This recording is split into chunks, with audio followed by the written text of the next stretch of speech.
why is it when I have the intention like me, but then in the moment I'm like, bam, right then. You tell us. Resistance. I drop my resistance. Me. You're not calling on me. You're not calling on me. You're not calling on me. You're not calling on me. You're not calling on me. And when you don't care for calling on you, then then that vibration isn't active, and then the vibration that was active, that you're no longer trampling with your doubt, causes you to seem like the logical choice. Got it. Thank you. The entire world is revolving around you just like that. It's counterintuitive to you at this point, but it won't be for long. The more you effort, the more you are holding yourself in a vibration that doesn't let what you want come. Because you've already identified it's big and it's hard, and therefore I must try. And the very trying holds you in resistance to the ease that is natural. Let me shift it, if you'll allow. I am the happiest I've ever been in my life, and it's because the teachings that you have taught me, and I have learned to live them. I've learned to live them unapologetically in my life, that even at work, like, whoa, reality does not touch me, like this is the magic that I'm in. Every morning as I'm in the shower, sometimes I'll have questions, what I would ask in the hot seat, and you come in and you answer it to the point where I'm like, all right, I've got everything, and the only thing that I've been thinking about all week is that I wanted to sit in the hot seat and say thank you. Because I've discovered that gratitude, when you're excited, when you're just so grateful, seems to make things happen.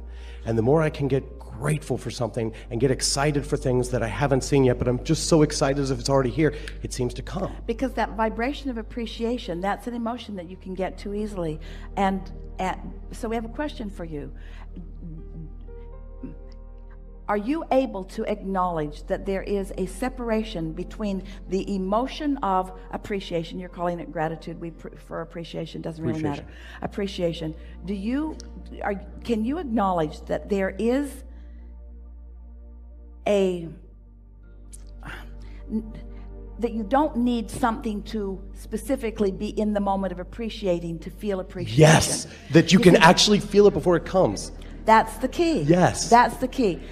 I don't need a motive to appreciate.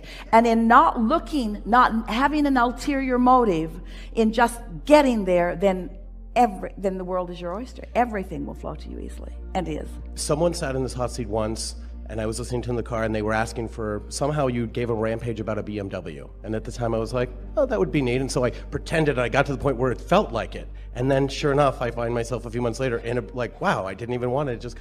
I did want it. It just kind of showed up. How can you not go into that rampage and imagine sitting and it just shows up and not, anyway.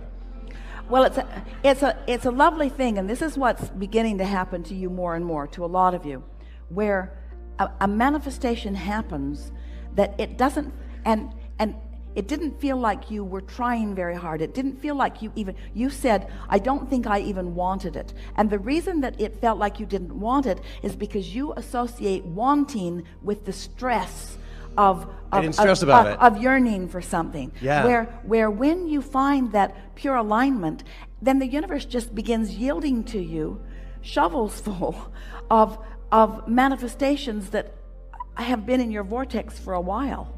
In other words, it's such a lovely thing to have been just looking for fun and looking for clarity, not looking for a BMW, looking for fun and looking for clarity, not looking for a beautiful house in the snow, looking for fun and looking for clarity, looking for fun and looking for clarity, and finding fun and finding clarity, and finding fun and finding clarity, and finding fun and finding clarity.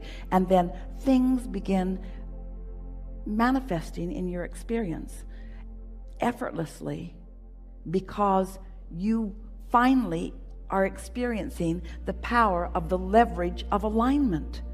You see, that's why we've been explaining to you that you've been sifting and sorting and asking and putting it in your vortex, and it's been culminating there, it's been gathering, it's prepared itself for you being ready for it.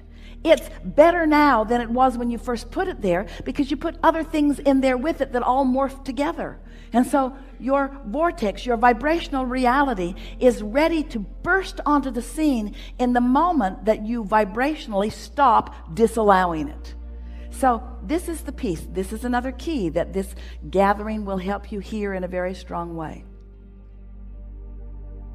Humans often think that if they've got their sights on something, that they must find a way to think about that, think about that, think about that, think about that, think about that, think about that, and rein it in like a fish on a line. It's not like that at all.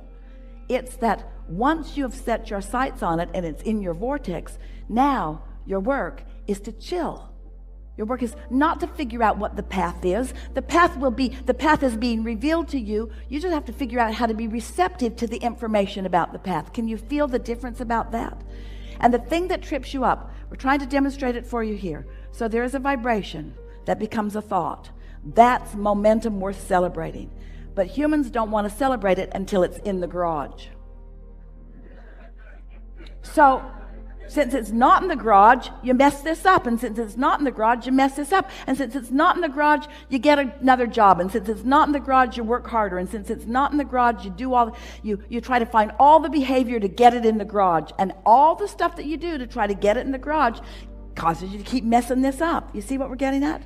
So if you can just find things that are easy to feel good about, then everything that you want will come into full fruition. You'll find it all in the garage.